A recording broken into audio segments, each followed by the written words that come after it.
Y empezamos. Ya. Okay, so hi teacher. Today I'm here with my classmate Monica, and today we're going to present our topic.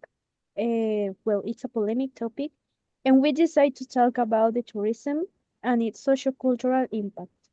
So, Moni, you can start, please. Thank you. Well, we are going to start with a short introduction about the polemic. As it says, tourism and its social cultural impact. The tourism influences the culture and social life on both visitors and local people. It can bring positive effects like cultural exchange and understanding, but also negative ones, such as loss of traditions or cultural conflicts. Well, it said that me create 10 questions about the topic. For five are closed and and the other one are open. So I'm gonna start with the closed questions. The first one says the primary goal of intercultural tourism should be to observe other cultures without any change or influence on either the tourist or the host culture. We have the results that 78.6% says that is true and 21.4% that says it's false.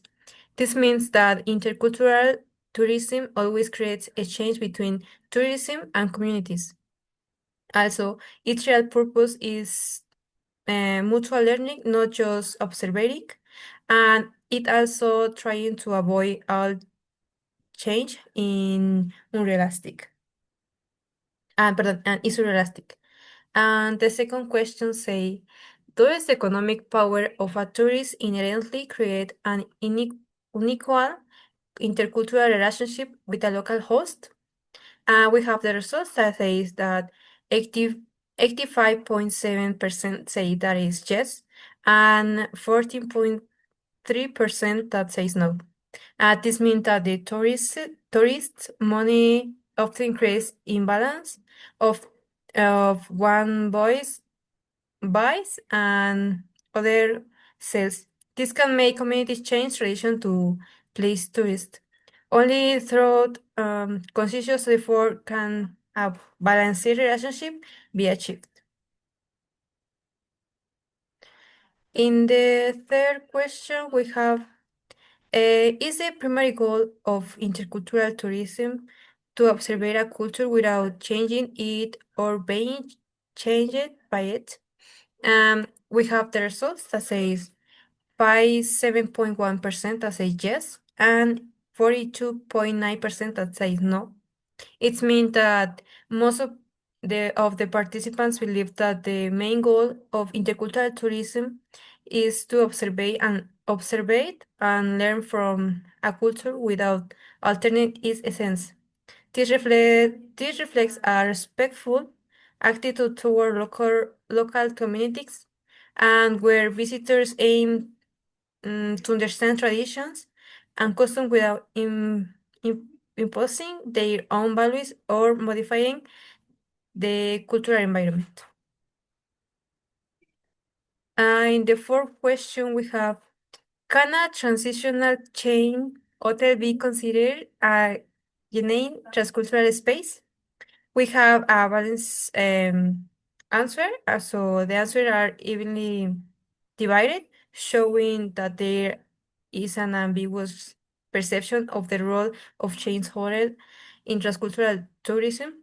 Those who answered yes probably think that international hotels can be spaces of cultural interaction as they host people from different countries, language, and tradition, generating multicultural experiences.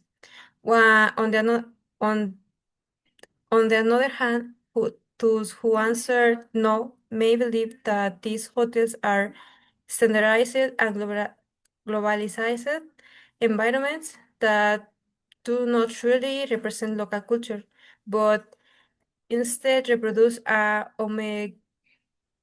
homogeneous tourist model disconnected from the authentic cultural context. And finally, in the last question, we have, does the constant exposure to tourist lifestyles always lead to the erosion and traditional local values?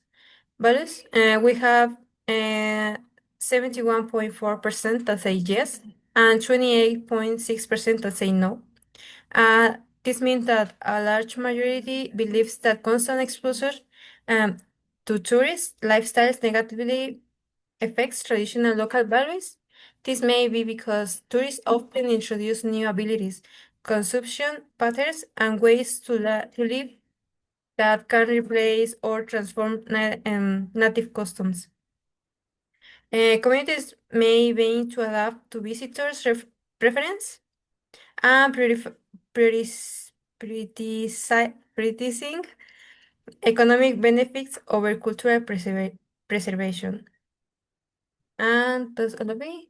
So it's it. Could you start? Yeah, thank you. So I'm going to show the open questions and the results. I'm not going to show all the questions because we have 14 answers, and that would be a lot of comparisons and things like that.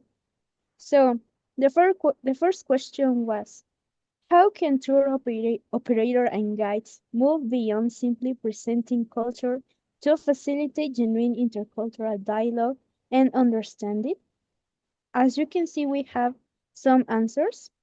The first answer is says they can make tourists talk with locals and share ideas, looking for some tradition in which both cultures are united, sensory and visual experiences to gain greater cultural attraction, respecting the culture of each individual. And I believe that tour operators and guides could enhance cultural presentations by implementing activities that encourage tourist participations.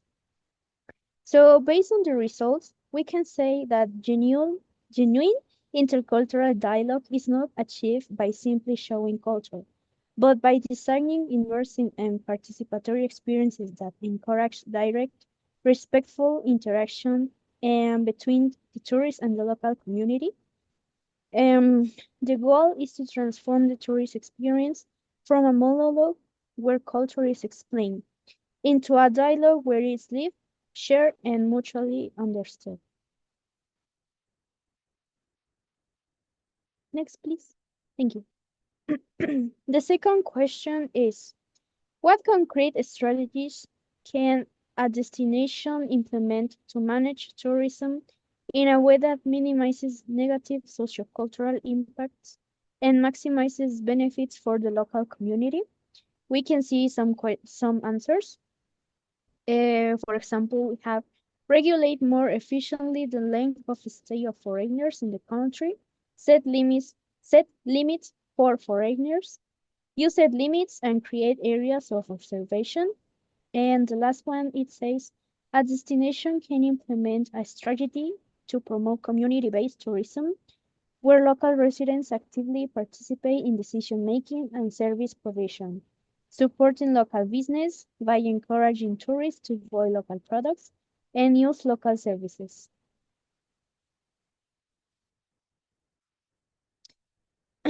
The results say that the most common suggestions resolve around imposing limits.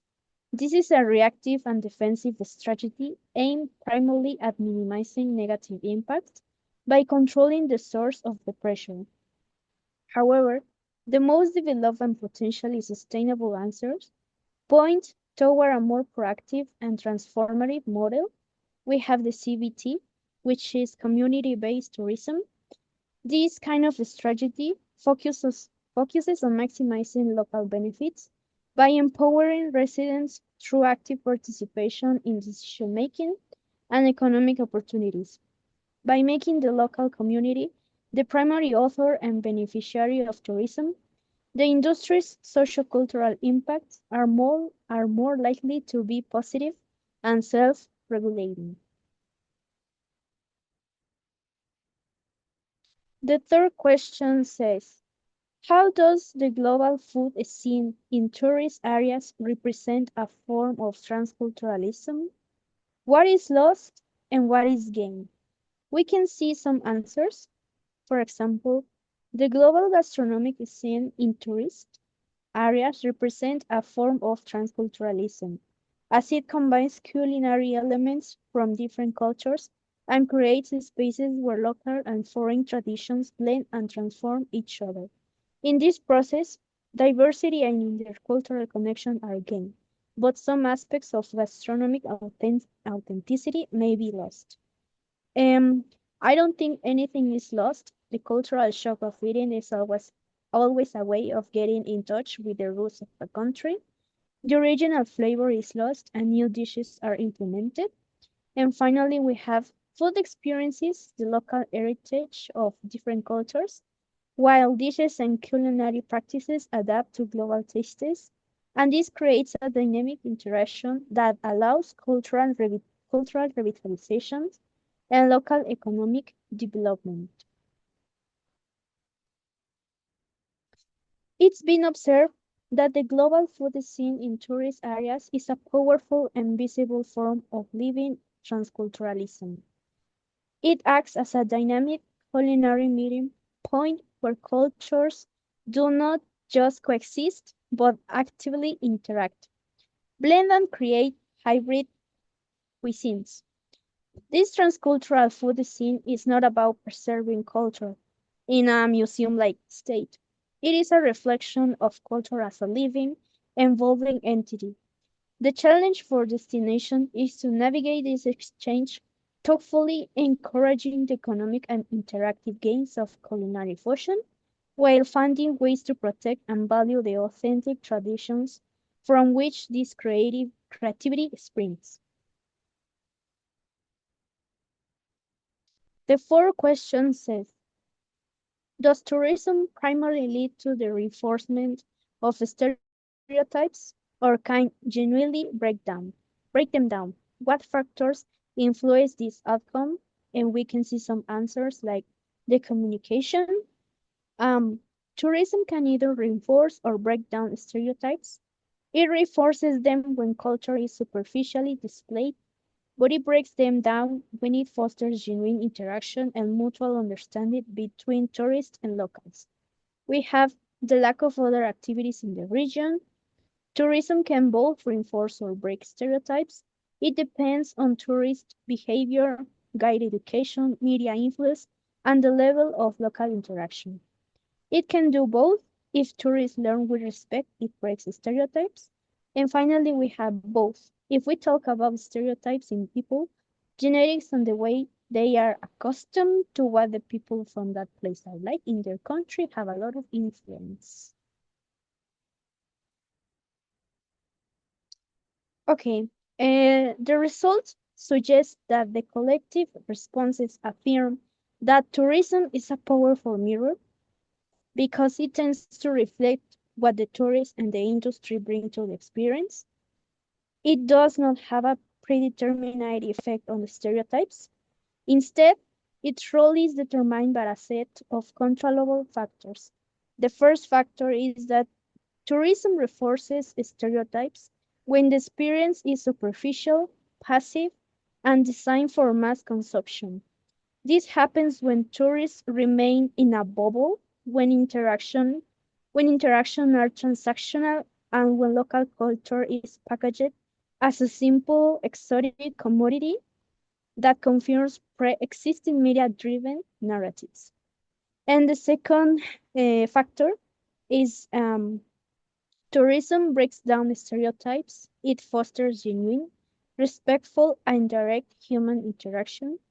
This occurs when tourists are more open-minded, when guides act as a cultural facilitators rather than just narrators, and when the infrastructure of the destination allows for meaningful engagement with the local community and its way of life. Therefore, the outcome is not a matter of chance.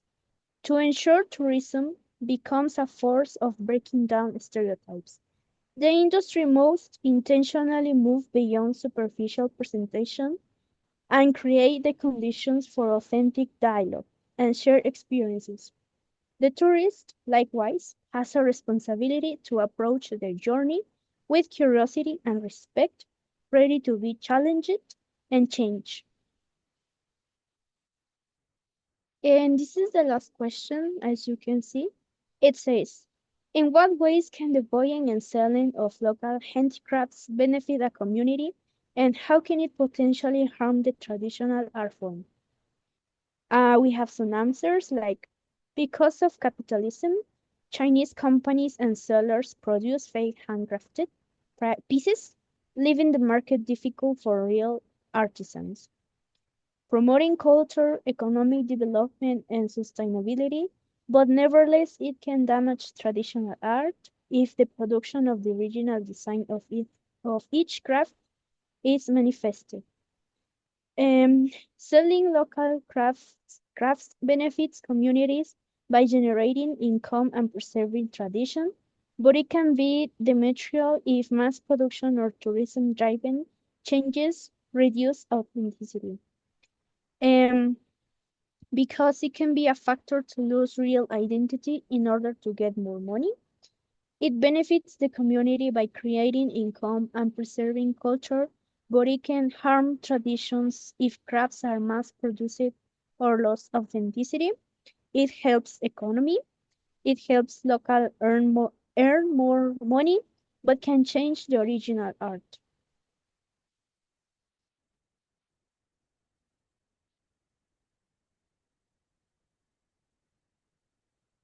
So we can see with the results that the trade in local handicrafts represents a classic double-edged sword for communities.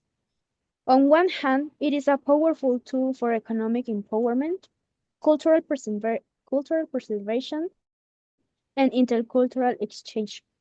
This provides a sustainable livelihood that can keep traditional skills alive and valued in the modern world.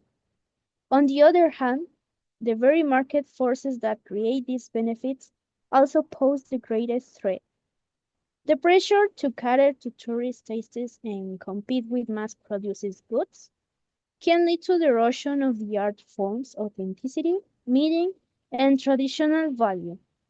The craft risk being transformed from a deep cultural expression into a more commercial commodity. Therefore, the ultimate outcome depends on how the trade is managed. To maximize benefits and minimize harm, there is a critical need for education. For example, we can educate tourists on the value of authentic, ethically sourced crafts. We have the certification and branding. This means that we can implement systems that verify and promote genuinely handmade local products. We have community control, which means ensuring that the community retains decision-making power over how their cultural heritage is presented and sold. The goal should be cultivate a handicraft market that values quality and authenticity over quantity, ensuring that this economic activity truly strengthens rather than undermines the cultural traditions it depends on.